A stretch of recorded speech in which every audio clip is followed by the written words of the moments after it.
So I wrote this book, Being Jewish After the Destruction of Gaza, because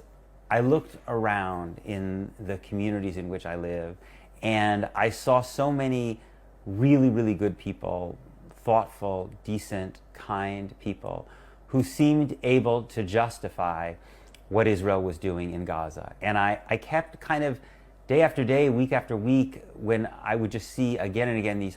horrifying images and these reports that were coming out about the scale of the utter destruction of human life in Gaza, I kind of was expecting that these people would say, enough, I can't take it anymore, I'm against it, this has to stop. And many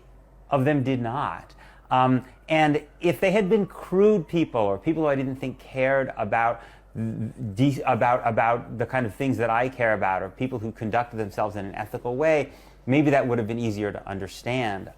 But it was the fact that something about Jewish communal discourse and Jewish communal life makes it possible, maybe makes it even easy, for people to a kind of segment off all of these good qualities.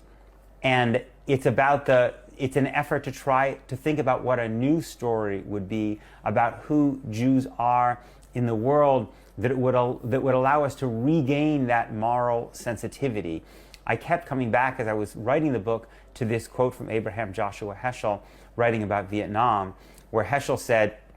that he could not open the Siddur, he could not open the Jewish prayer book without seeing images of children being napalmed in Vietnam. And I kept thinking about, what is it in our story that makes good people not be able to have that visceral moral response to what's being done with American weapons in our name as Jews? And what different story might awaken that moral consciousness, that empathy, that sense of human solidarity, which is within the Jewish tradition, but I think tragically has been in some ways suppressed or overshadowed by a nationalist ideology that makes